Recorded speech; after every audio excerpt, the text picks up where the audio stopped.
Chair, that's 2 o'clock. The live stream has started. Thank you, Karen.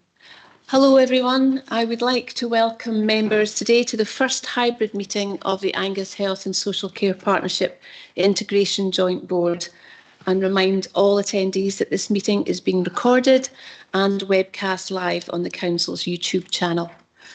Some members have joined remotely, and could I remind all remote attendees to mute their microphones when not speaking, and please raise your electronic hand should you wish to speak. Please do not speak during items unless I invite you to speak. And for members present in the room, please raise your hand if you wish to speak, and hopefully all will go smoothly. But it's lovely to see everyone in person, so thanks for coming along today. So first item, apologies please. Thanks, Chair. Apologies from Chris Boyle, Richard Humble and David Coulson. Barbara Tucker, Peter Drury, Emma Fletcher, Susanna Flowers have joined the meeting remotely, and all other members of the board are present in the chamber. Thank you. And item 2, any declarations of interest or statements of transparency today? I'm not seeing any hands. Okay, that's great. Thank you very much. If we can then move to item 3 and the minutes of our previous meeting on the 22nd of February for approval. Now, I'm going to take it that everyone's read all the papers. So if you've got any questions, changes or comments on the minutes, can you please indicate? If not, otherwise, could we accept them as a record of that meeting, please? Great, thank you very much. And item 3B, the action log.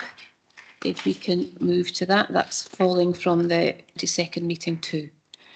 And I think Gail would take any questions from that, or any narrative you want to contribute to start. I think we've included the narrative in the points, so if anybody's got any questions, I'm happy to respond.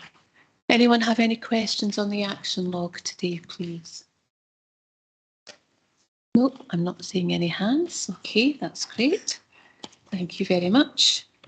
And if we can then move on to item 3C, which is the minute of the special meeting held remotely on March the 27th.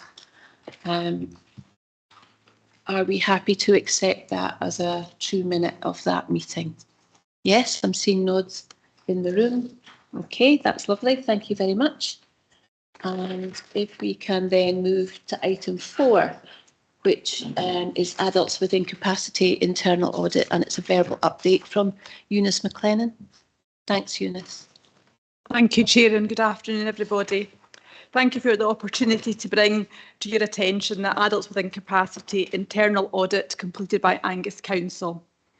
I have to advise that this internal audit report concluded there was no assurance. The Adult with Incapacity Act creates a number of checks and balances to protect people who lack some or all capacity. The Mental Welfare Commission for Scotland and the Office of Public Guardian for Financial Matters have a specific safeguarding and monitoring role in this AWI Act. The delivery of these council services in accordance with statutory and practice requirements are formally delegated to the Chief Integration Officer through the local authority's scheme of delegation to officers, and are delivered through the Council's adult social work services as part of the Health and Social Care Partnership. Although this operational responsibility is delegated, the Chief Social Work Officer retains overall responsibility to ensure quality and oversight for AWI practice. In 2019, Angus Council audit team were asked by the Chief Social Work Officer to review interim procedures which have been put in place to record information on adults with incapacity within the Council to ensure compliance with legal requirements set out in the AWI Act. Some interim solutions were identified and an improvement plan was developed. However, this initial audit was not completed due to a whistleblowing investigation which was being undertaken by an external party.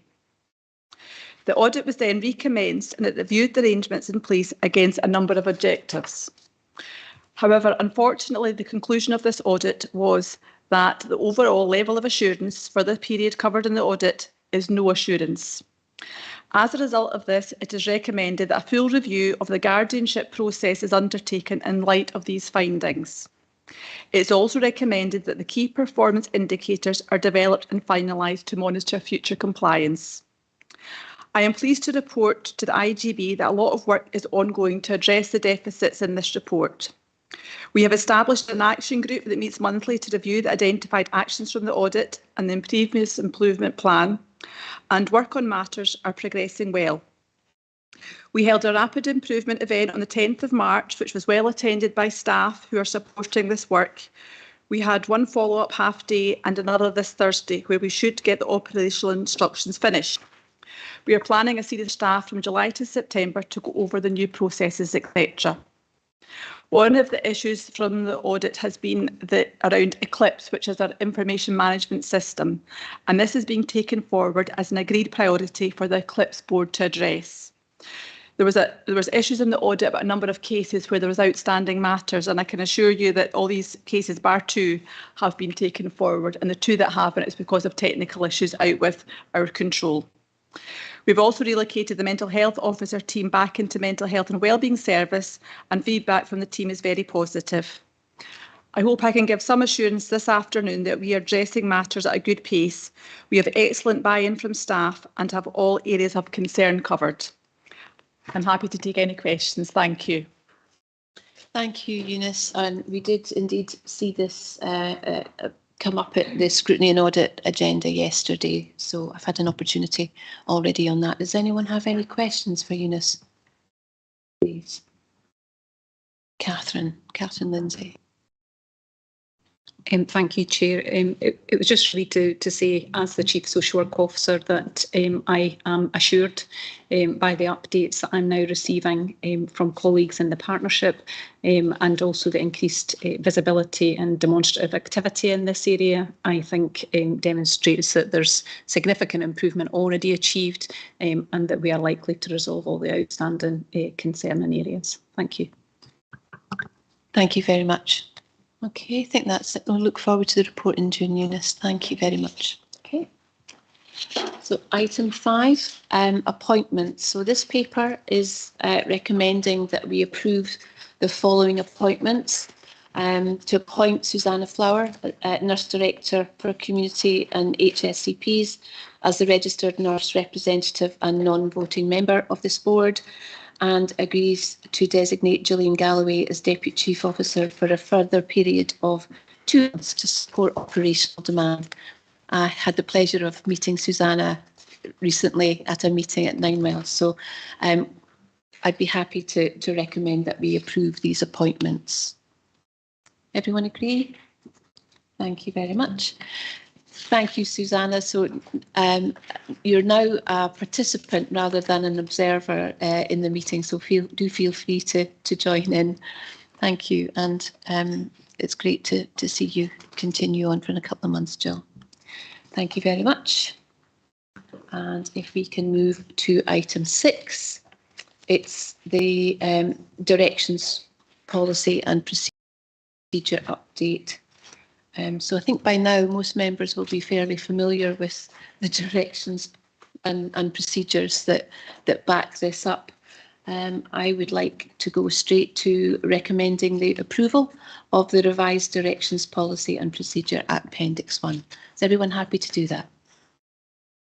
Yes, great. Okay, and on to item 7, which is the finance report. And I am very much hoping everyone has read it, but I will ask Sandy to take us through it briefly. Sandy, please. Yeah, thanks, Chair. And I think it is helpful just to kind of draw attention to 2 or 3 kind of the more, not so much more important things, but some of the more noteworthy things. This is essentially a February finance report, although we are completing our financial year end right now. And based on the information we have today, there's nothing that we know now that particularly changes most of what we've said in this paper. But there are a few other things I'd just like to mention. And I'll refer to the bullet points in the paper. We do note that at section 3.6, where we describe mental health services, that we still have some unresolved financial issues there. That was the case when we were last at the board meeting, and it's still the case now. We continue to try and work towards a resolution of those. When we met at our February meeting, we agreed we would share updates and consult with the chair and the vice chair, and we've continued to do that regularly. Not successfully yet, because we haven't closed things out, but we continue to update them regularly and seek their input to our ways forward with that. So that's where we're going, and I'm hopeful more than anything that we do manage to resolve that in the coming days and weeks. Section 3.12, Chair, is also an important point for us because it marks us just clarifying where we are with the COVID funding that has been a big feature of our financial planning and our financial reporting for the last 2 or 3 years. We are sharing information regularly with the Scottish Government as we close out the financial year. And from the Audit Committee this morning, we know that our auditors, along with auditors across the country, will look at those returns and the treatment of that funding as they look at their financial year ends. So that hopefully just gives people some information on that. Also an important section is section 4.2. Way back in October of 2022, we agreed as an IJB we would seek to offer some support to the overall system in Tayside. And we agreed we'd progress ideas regarding that, and they're set out in section 4.2. We have some discussions that had been ongoing with NHS Tayside. Certainly when we were writing this paper, they were still ongoing, but some of those issues have now resolved themselves, and we've been able to progress some of those ideas to completion as they are described in this paper here. We did previously confirm the outcome of those discussions in IJB paper. So hopefully that's in line with what everybody was expecting us to do. I think pretty much it is. It is what we said we set out to do in October, and it feels like that's now eventually fallen into place with hopefully some helpful things built around that. But 4.2 also highlights a proposal which is covered in the recommendations to create a funding reserve to support mental health services. We've mentioned mental health services on and off as being a particular issue in terms of future planning for the IJB, and this recommendation, this part of the report at 4.2 and the related recommendation deal with that. And I think that is something that will help support financial recovery for mental health services, and also will help deliver any of the improvements that we maybe need to progress in the emerging mental health improvement plans that we saw at recent IJBs. And Chair, the final areas I'd just like to flag up are covered in section 5.2 of the report, and they're about governance. And particularly part of 5.2 that refers to the whole, and I'm going to gloss over Appendix 4 right now, but it does have a lot of detail in it. It refers to how we plan to deal with some of our workings of the IJB. For a long time, the IJB has discussed the idea of developing a performance and resources type committee. We've considered that on and off. We've referred to it on and off in this forum, and we've considered it on and off in the IJB, whether that's in audit committees or management team meetings. Appendix 4 is really the outcome of where we've got to with all those considerations. We've shared it with our management team meeting, we've shared it with our auditors. And it's kind of trying to get the right balance between developing another committee, but also acknowledging that we need to just refine the way we have been working. And hopefully that appendix gives people a good sense of a way forward for us all, which really is about consolidating and refining what we have, but without kind of making a significant step change of setting up a separate committee with all the challenges and the burdens that would come with that. So hopefully people feel that that's something that we can all sign up to and support. And again, it's covered by a recommendation. And the final point in 5.2, Chair, is about the financial regulations of the IJB.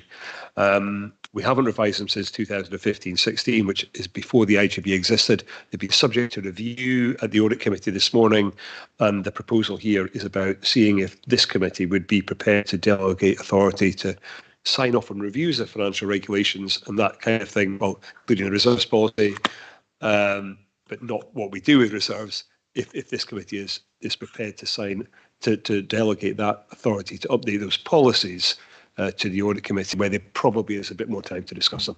Sorry about taking a bit of time there, Chair, but I think those points are hopefully worthwhile making. Thank you, Sandy. I think they absolutely will, and I would support your recommendation that we don't create an extra committee, certainly at the moment. And I would very much like to support recognise the commitment that we've made to unscheduled care and to the mental health recovery fund as part of our support for the whole system. So if anyone has any questions, yes, Andrew. Thanks, Chair. It's just about, I've got a question on paragraph 3.2 out of lead partner, out of hours recovery plan. I just wondered what was the nature of the overspend in out of hours? Because it just says due to augmented historical services changing during COVID-19. And the plan was due to be updated soon. So what's the impact on other services, and what's the nature of the overall spend, and what's the prognosis for a financial recovery?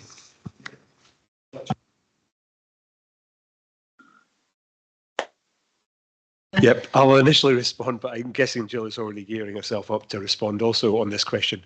So we had to widen the breadth and the quantity of services we were delivering through out of hours services throughout the period of COVID, and Jill can describe the nature of some of that augmenting in a second. In terms of the current extra costs that we are incurring, and I'm always speaking about costs, but there's obviously a mapping over into staffing resource, because that's what most of these costs are, is about an extra £1 million on top of an historic budget of £8 million. So it's quite a significant increase. That's across Tayside. That's not the Angus share. That's across Tayside, and that's the scale of the augmented service, if you like, compared with the funding certainly that existed pre-COVID. That's a resource that's shared across Tayside. That's the issue that we were looking for the service to do a recovery plan. But I'll pass over to Jill, who will be able to explain the types of things we were doing additionally. Thank you. And thanks for the question, Andrew. I think Sandy's mentioned a lot of the work that was done during COVID, and as you can imagine, that service had to completely revamp the way that they worked during COVID. And coming out of COVID into the recovery period, we've taken a lot of the changes and the learning from that to look at what does that actually mean and how we deliver out of our, or GP out of our services across Tayside, that's going to be sustainable over the kind of next 3 to 5 years. And that's probably as far as we can go in terms of that longer planning, term planning.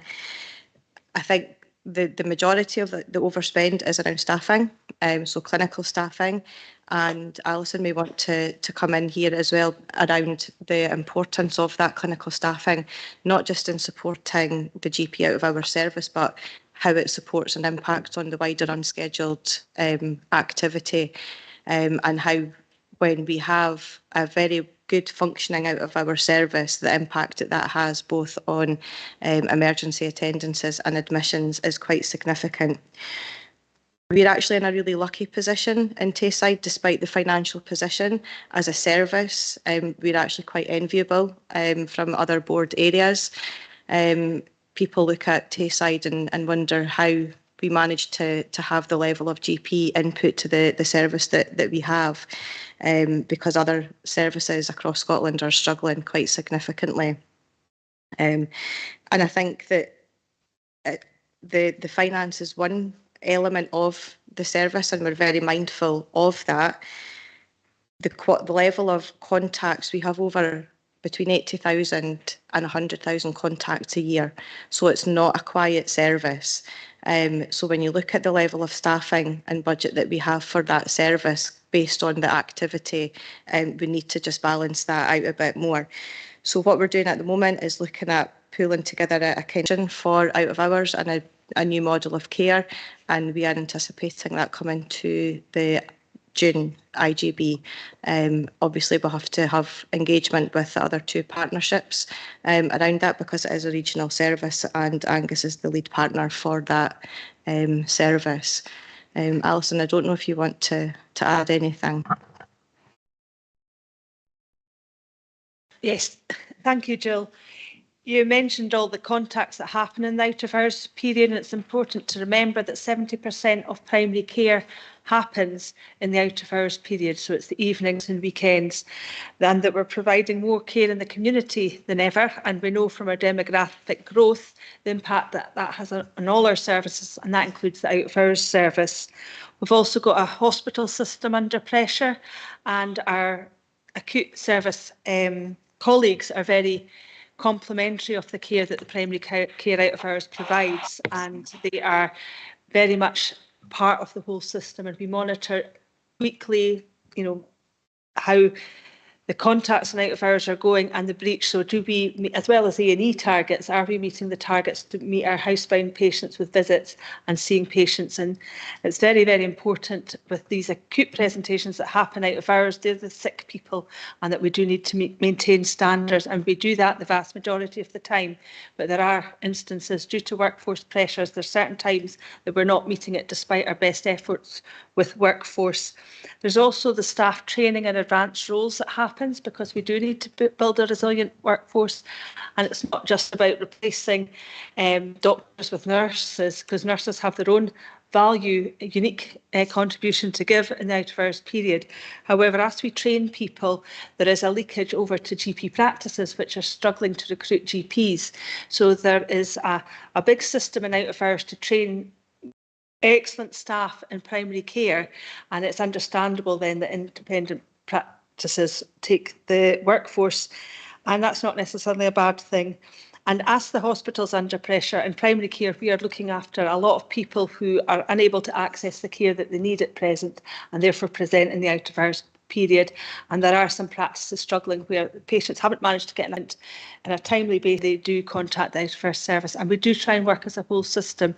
So absolutely financial pressures are there, but the main concern for me is around how we make best use of our workforce, train our workforce, and how we make that sustainable and recognise the links. And that brings us to the urgent care ecosystem work that's being done by Scott Jameson, particularly in Angus, but also the wider system. And that's an important area to consider. There would also be our minor injury and illness units, and how we work across Tayside and with our A&E departments and make best use, most effective use for workforce. Thank you very much. That was a really helpful set of responses. Appreciated. Now, can I bring in Peter Drury, please, from online? Thanks. Thank you, Chair, and thank you, Sandy, for another welcome. I noticed that we've come in with an underspend again, and two factors were highlighted: the saving in due to unfilled vacancies. And my question there is, to what extent was that saving offset by agency costs, because these can be quite high? And secondly, there's been a saving because of a reduced uptake in care homes. Now, is that good news? Does it suggest the success of care in the community, or are patients just suffering? Thank you. Thanks, Peter. Ms. Sandy. Thanks, Chair. Thanks, Peter.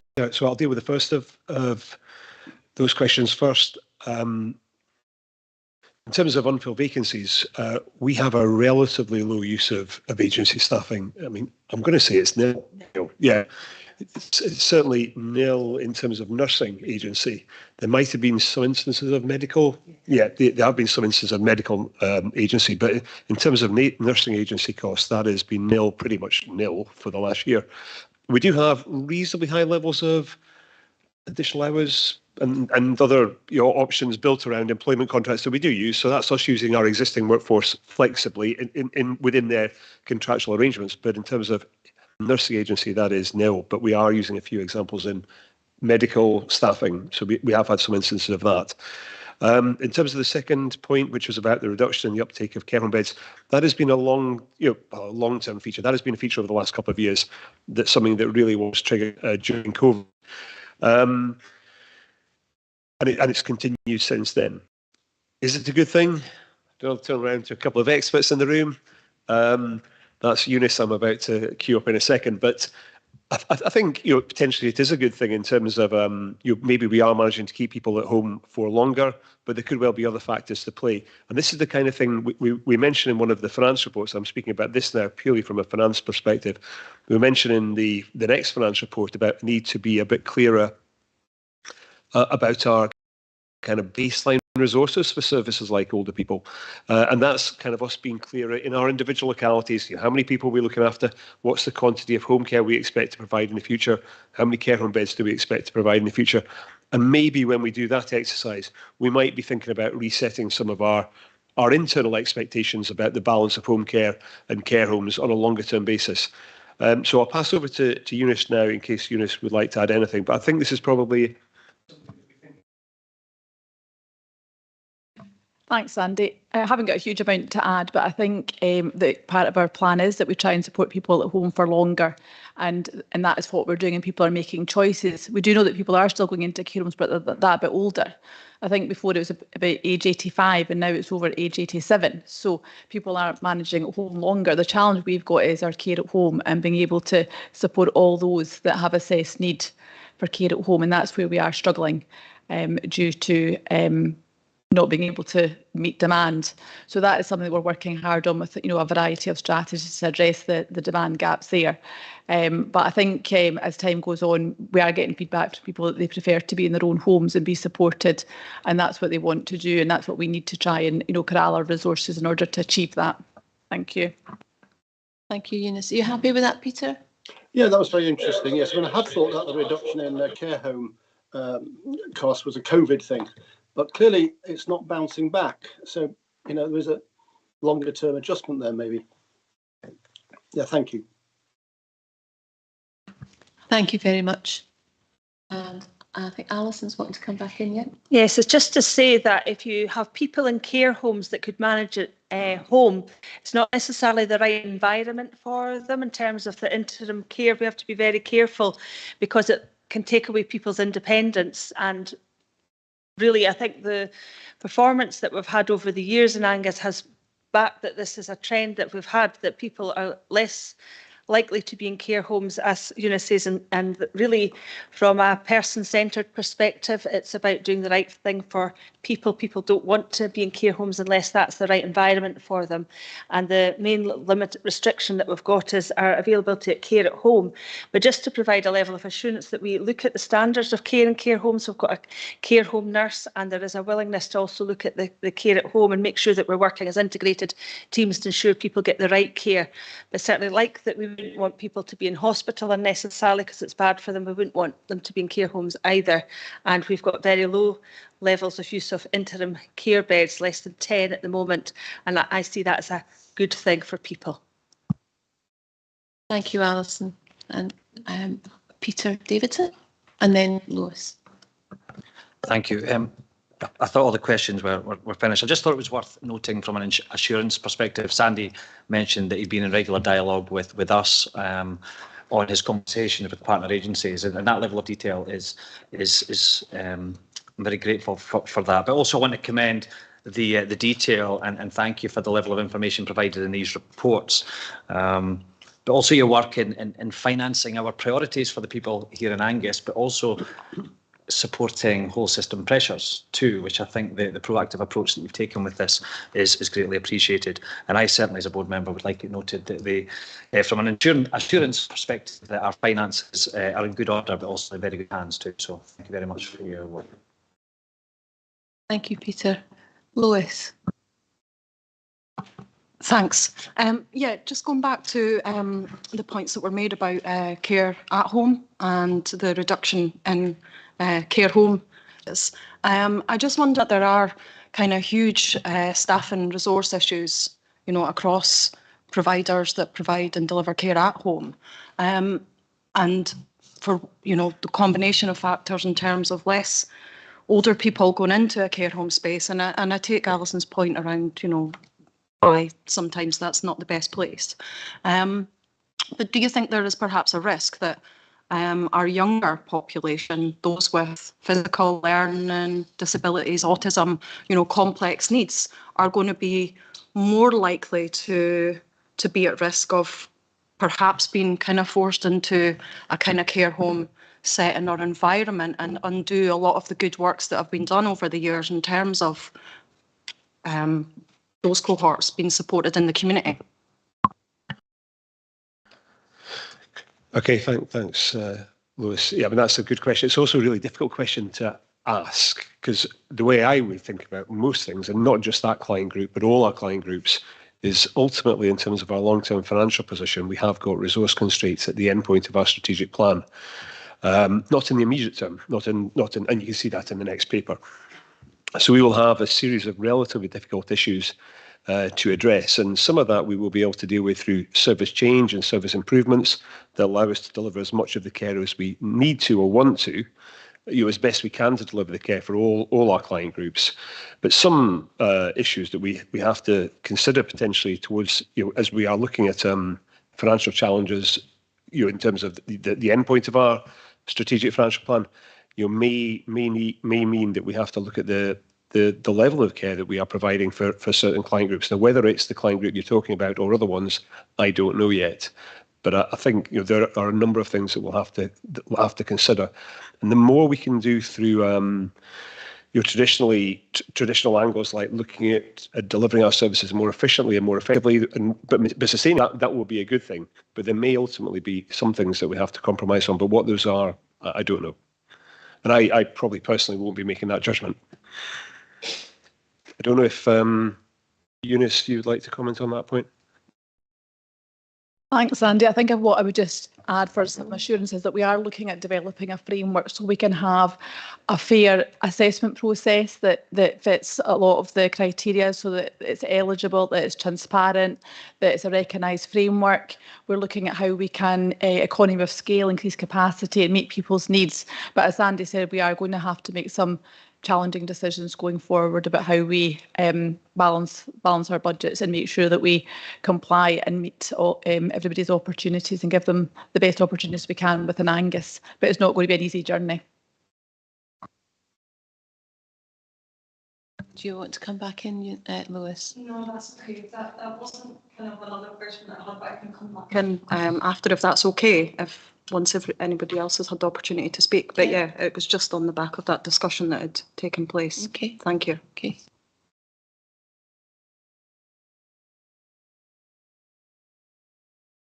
Okay. So yeah, it was in regard to the 6 recommendations.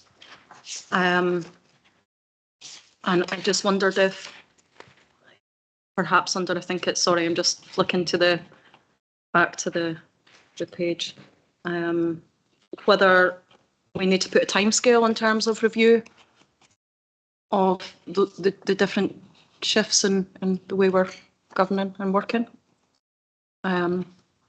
Which particular recommendation are you asking to change? I just need this.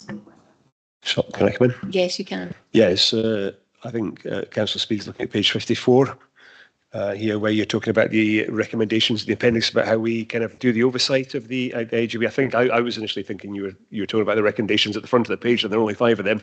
The clue is in the fact there are 6, so that's in the appendix. Councillor Speed, I think that's completely okay. I can't remember what we said about coming back to these.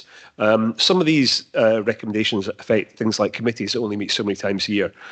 The performance steering group, I think, is mentioned in here, and that's a relatively recent phenomena.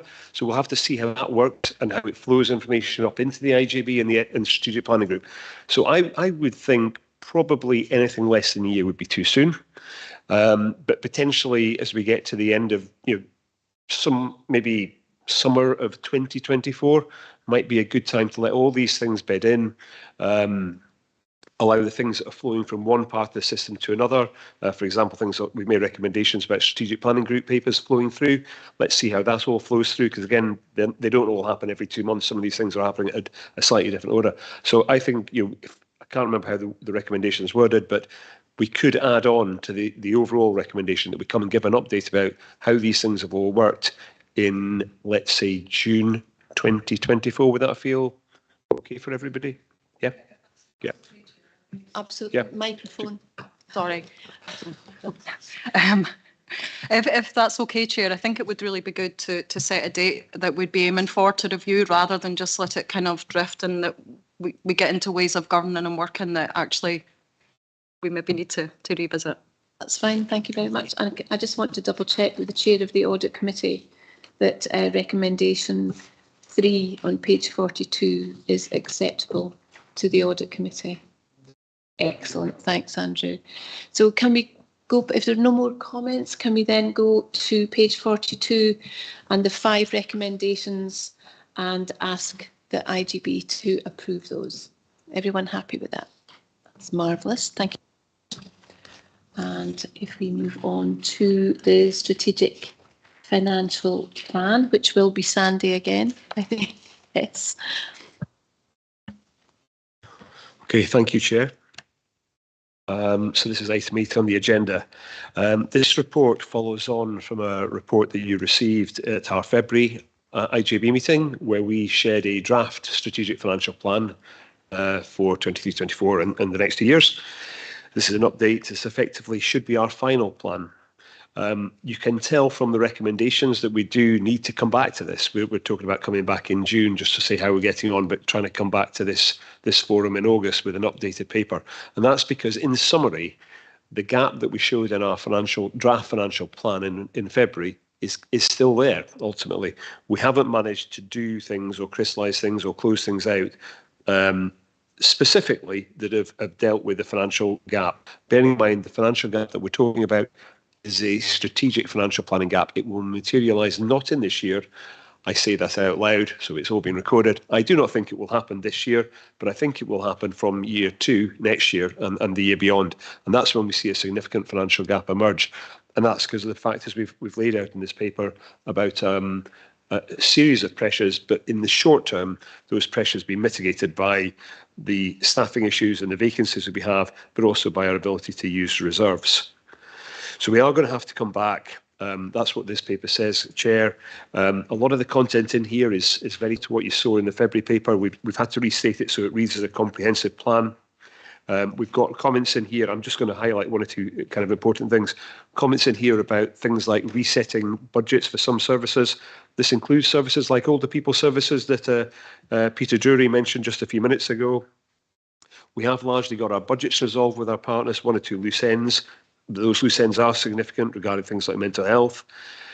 Pressures still, Chair, regarding inflation. It's worth noting particular issues regarding the National Care Home contract. Nikki Worrell will be acutely aware of that in terms of her linking up with the independent sector. That's an unresolved national contract. We have about £27-28 million of business wrapped up in that contract, not signed off for this year. That's a real new emerging risk for us. I think we've agreed we would put that onto our strategic risk register as well from about now. It's only really kind of hasn't quite crystallised as a where we need to have a plan B, but we are developing a plan B in case there's an issue with that contract. So we're acutely aware of that. I think that's the main areas worth flagging up. There are big risks in here regarding, let's say, inflation. We haven't built demographic growth in here. I've mentioned things like new drugs. I think that's an important one for us all to keep in mind. It's maybe something we can discuss further with David Coulson. It's a really kind of technical issue where we're getting advice to do things, but can we afford to do them? But it's not the only example of things like that. There are lots of things where we are under pressure to deal with things. So, Chair, I think we are not far away from where we were really, unfortunately, in February, but we've got a clearer picture. But the problems that we expected to see in terms of the long-term sustainability of our plan do still exist. And we're going to use the delivery plan associated with the strategic commissioning plan to try and describe how we will translate actions in the strategic commissioning plan to things that we can do that would potentially help close this gap out. And that ties in with the next paper. I'm happy to take any questions, of course. Thank you very much, Sandy. Does anyone have any questions for Sandy? Seeing any hands in the room, nothing online. Any comments? No, not seeing any. I think from my point of view, still seeing large hospitals set aside and is an ongoing frustration, needless to say. And I think, you know, I have been able to raise it in other platforms. I think we might need to get to a stage offline, perhaps, where we discuss the possibility of how we move that on. Do you have anything on that? Yeah, thanks, Chair. I've mentioned in this paper that we have got some current ongoing discussions with NHS Tayside about how we might solve these, and these have come on the back of other conversations and discussions that we've considered through the Chief Officer, the Chair and the Vice Chair, and have shared some ideas with NHS Tayside.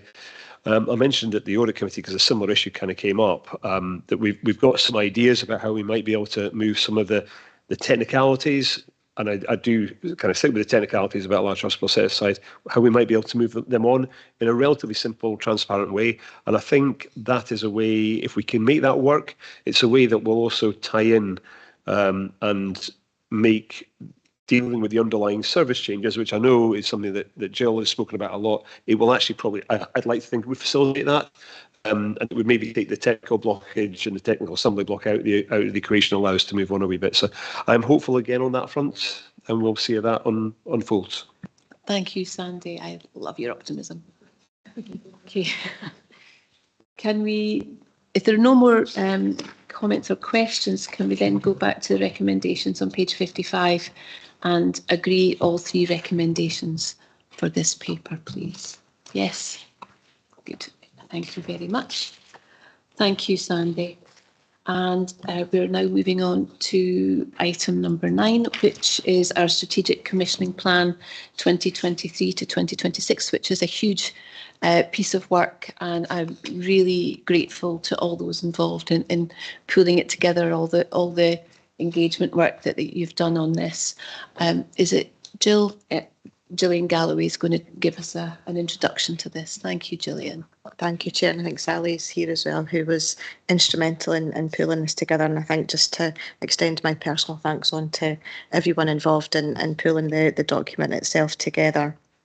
I think there's been a lot of quite interesting discussion this morning in relation to, or this afternoon, in relation to the papers that have been discussed previously and the impact on how we're going to work as a partnership and as an IJB going forward. And I think the 4 priorities that we have in the Strategic Commissioning Plan are really important to describe that journey that we're on, to be able to provide the right care in the right time at the right place.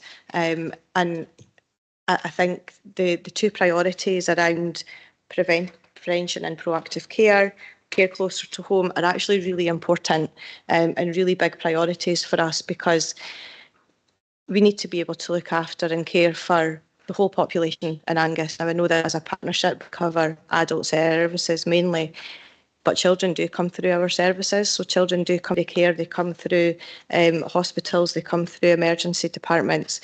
So we really need to be working with all age groups as part of this Strategic Commissioning Plan, to be able to provide that care closer to home.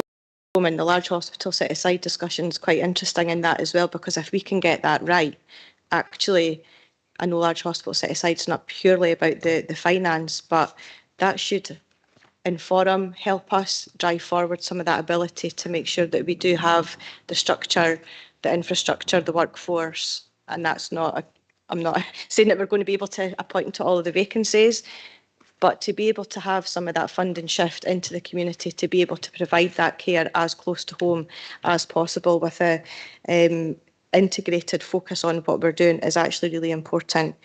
You'll see the other 2 priorities, mental health and wellbeing and substance use recovery, remain a priority for us, along with equity of access to high quality of care. What we've tried to do in this plan is describe what our actions are going to be, and I acknowledge that they're very high level at the moment, and we do need to do some further work around that, taking into account what Sandy's described in relation to the financial strategic financial plan as well. But just to give a bit of an idea in terms of what our focus is going to be in year 1, year 2 and year 3. Progress against that will be monitored through both the Performance Steering Group and the Strategic Planning Group. And I think it would be good to have that discussion just in relation to the governance, councillor Speed, that you were speaking around, how we make sure that as an IGB you're kept up to date with the governance around that, not just through the strategic plan and updates that come to the IGB. So I think two of the big focuses for us in the development of the plan has been around how we work in partnership, and that has included partnership with the wider population as well. And if it's okay, Chair, just to invite Sally up, who led the engagement work, just to give the IGB an update on the engagement that took place. Thank you. Please come over, Sally.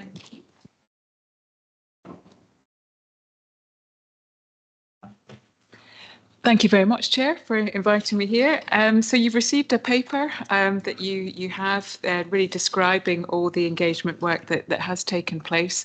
And we started by asking people what they thought of our previous plan, and then asked them about, we listened to what people said and changed some of the wording, made the priorities clearer, because that was a very clear feedback from people that they were just not understanding what we were aiming to do. So I hope we've made the priorities clearer. Having made some changes, we then went out and engaged about the draft plan that you have before you.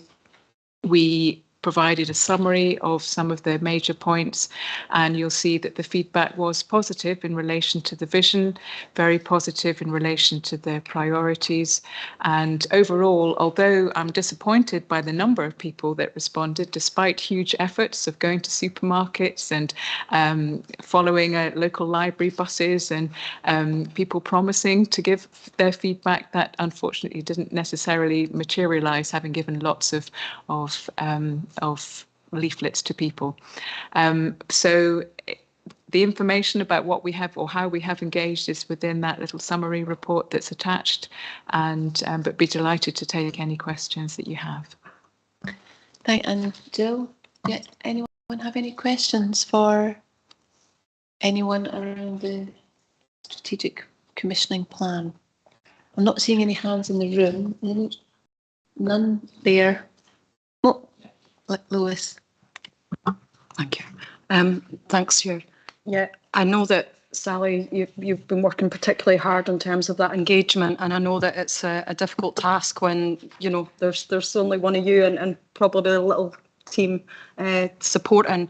But given just how important, obviously, health and social care services is, and, you know, as is mentioned throughout the report in terms of this affects every citizen within Angus, I am concerned that, you know, there hasn't not enough of discussion has taken place despite your best efforts.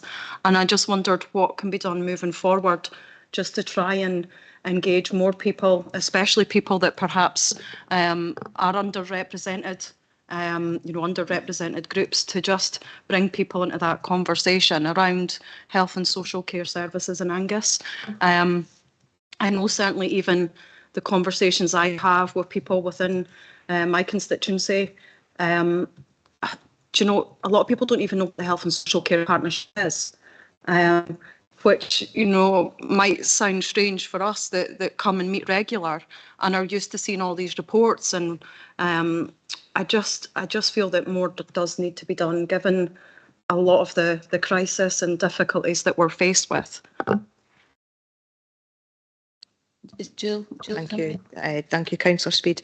I think you raise a really important point there, and I think we put a lot of effort and emphasis on engagement because we absolutely recognise the importance of engagement with all of the population within Angus.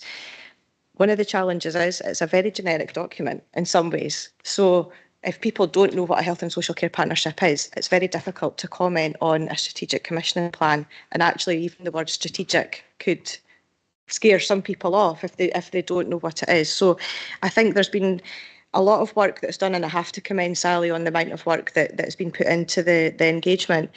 I think there's something around how we the use of language and how we engage with people, absolutely, and a lot of the learning from what we've done in terms of this. I think the key point is that when we are progressing things from the plan that are specific to groups, then that's where we need to really get the engagement right, because that's what's meaningful to them as an individual. That's what matters to them. And I think our level of ability to engage with them when it's something that is really meaningful to them is greater than asking the whole population of Angus to engage on a very wide document. I think there's something around how we work with the protected characteristics within the EQIA going forward to make sure that we can and we do cover the groups that are included in that, to make sure that it is representative of the whole population. But I think it's what we'll hopefully describe when we bring papers back in relation to specific pieces of work will be the description of how the engagements happened within each of those different areas of work. It's not to say that we've done the engagement on the plan and actually we're just going to be to carry on and progress through without any further engagement. It's an ongoing thing for us. We absolutely recognise the need and the want to engage with all of our communities around what we do in Angus to make sure that we do provide the right level of care and support for them as close to home as possible. Thank you. Gail's going to come in. Yeah, thank you, Lois. That's something that we struggle with as well. You know, as Jill said, the groups with protected characteristics, it's how we reach out.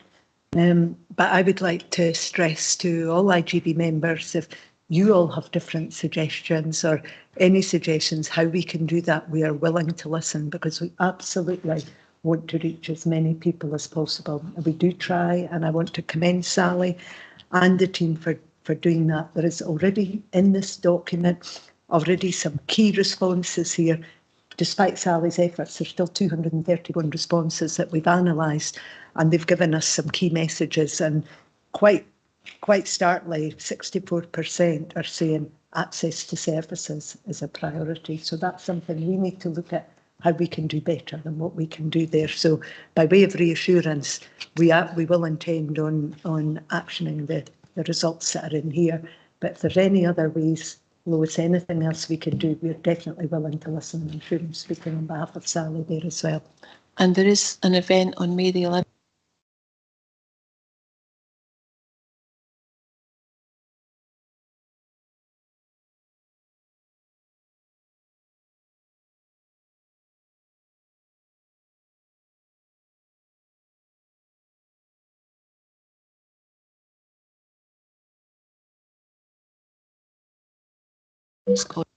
Going on, sorry. So it's really helpful to get that even in small quantities where the quality of feedback is actually really powerful. So thank you. Any other questions? Sorry, I've got Andrew and then Catherine in the room. Thank you, Chair. Yeah, it's a marvellous document, and we've all been involved in preparing it. Now, I notice it deliberately doesn't have revision numbers on it because it is the plan, and I'm assuming this is the strategic aspirational plan and it won't change. In essence, the goals and etc. will be fixed. I mean, where the change and where the kind of wriggle room is the strategic delivery plan. I mean, we're drawing the line in the sand with this one because it is aspirational. We've already seen that the strategic financial plan can't deliver this. Can't deliver this strategic plan. Well, it can't. It must deliver it, but it's going to be scaled slightly differently in the delivery plan. So, we can do all the engagement, etc., but that's not going to fundamentally change the plan all that much. Am I correct? Sorry, you're correct. The delivery plan is where we'll do that. The strategic plan and the priorities are there and agreed. Yep. Okay, slight adjustment to the order. Apparently Hayley's first. Thank you, Chair. I think I need to learn to raise my hand higher or something. It was just kind of swinging back to the point that Lois had made earlier on. There's a bit of work that's just about to start under VA's sort of umbrella in regards to use of language and jargon busting and things with communities, and I think that's something that I would agree is really, really important, because if people don't understand what we're asking them, there's no way that people are going to be able to comment on any sort of plan, and we're very good at trying to engage, but actually there's a step before that I think we're missing. So I'd be really keen to, if there was anybody else, members of the IGB that want to help us with that jargon busting exercise as a third sector interface. I think a joint approach would be much better than just being a third sector approach. And again, it would be quite a good exercise for us all to kind of undertake. But again, I would like to commend Sally as well, because I know it's very difficult to get engagement, and 231 responses is still a big achievement. So well done. Thank you, Hayley. Lots of nods in the room here Yes, while you were speaking. that's good. No, Yeah. that's good. Catherine. Thank you, Chair. I just wanted to pick up on the introduction that Gillian Galloway made there, and welcome the section of the explicit recognition of the interconnection between what it is the Health and Social Care Partnership delivers on behalf of the IGB and its interconnection to the outcomes for children and young people as well, both in terms of the direct service delivery aspects, primary care being one example, but also that kind of whole of lifespan thinking, transitions and whole family approaches. So it's a really welcome recognition, I think, that we should note today. Thank you. Thank you very much. And I'm particularly pleased to see the increased prominence around housing, because housing is a really important public health issue, actually. And I think this strategy gives us an opportunity when we're bringing forward developments in our services to really tie it into that strategic ambition. So I would like, to make sure that we see that up front and centre on any papers coming forward around how that does tie into this direction of travel. So are we sorry. If I could come back again, I probably had a couple of questions. I had my first one and didn't want to hog up everybody else's time. So it was actually on housing, and it was on recommendation 4 in terms of approving the housing contribution statement, and also a question around homelessness, and that being one of our strategic priorities, and what the partnership we're going to do to reduce that, to reduce homelessness, and what would be done differently, because that part of the business previously sat with the council, and also I guess in terms of housing, the biggest issue is, supply and demand. And, until we have an increase in housing, there's going to be challenges there. In particular, I know that wait times are incredibly long, particularly often for those with a medical need, with perhaps an access or adapted need. And it concerns me greatly that, we do have people with an Angus who are waiting, and further impact that has on their health, their mental health while they're waiting, often without access to basic needs, showering, bathing facilities, or just even access in and out their house safely because of physical barriers. So I have concerns around the contribution statement, and I guess I know there's challenges there, but I know even live today that there's further setbacks in the delivery of some of the building projects, and I just wondered whether, what as an IGB, can we do in terms of that partnership working with the council, especially on housing and health matters.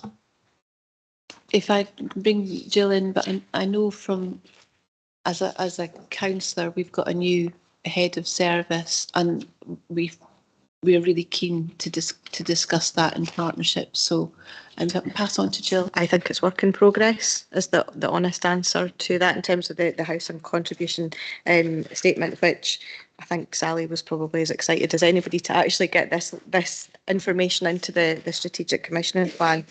I think in terms of the linkages, so we do have a forum where Health and Social Care Partnership is represented with housing colleagues, and that is mainly around learning disabilities and physical disabilities. So Eunice may want to comment on that, but we have now established links from wider primary care perspective as well, because I think it's an area where if there are developments, we need to make sure that we are able to meet the health needs of the population as well, in terms of the wider health needs.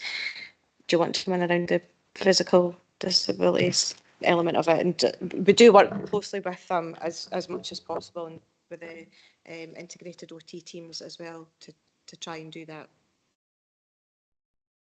To offer reassurance that there is good links and networks, and there's a lot of creative solutions, and that we do see good partnership working around identifying accommodation for vulnerable adults or for adults with learning disabilities. We try and map out and predict, young people that are coming forward that are going to be needing housing.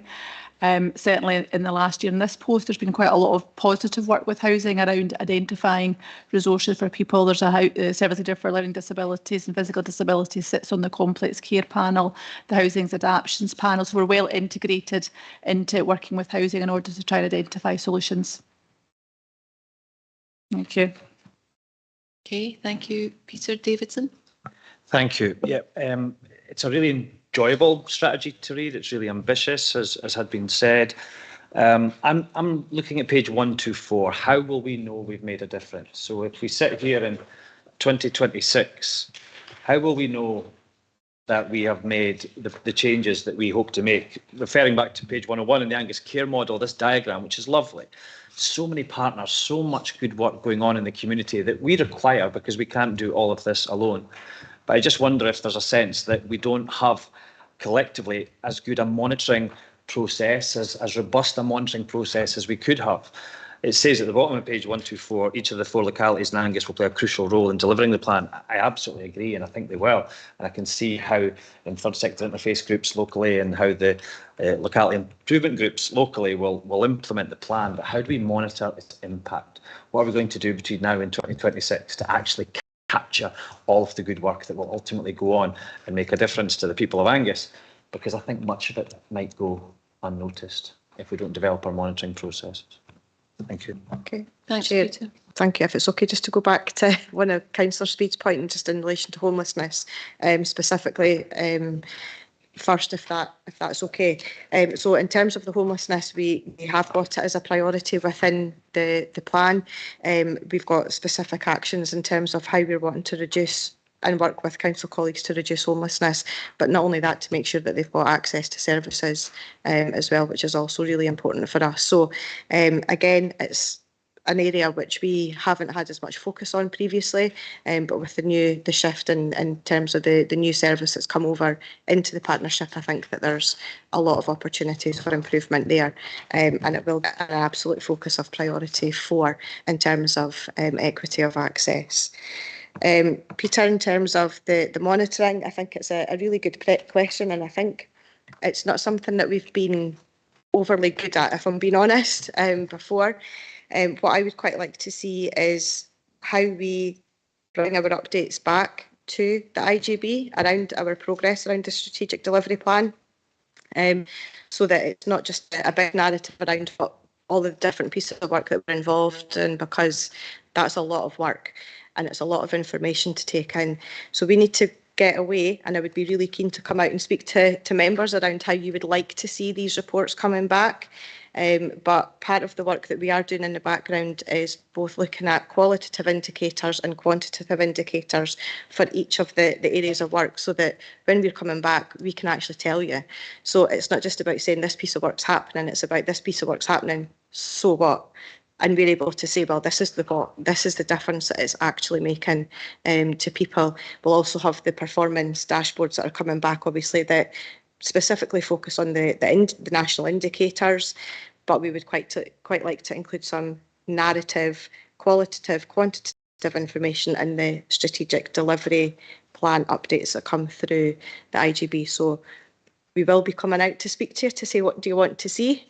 Because I think it's really important to be able to demonstrate that progress, and that it lets you see what you want it to see and need it to see, to give you that level as an IGB. Are you happy with that? Good, sure. Any more contributions?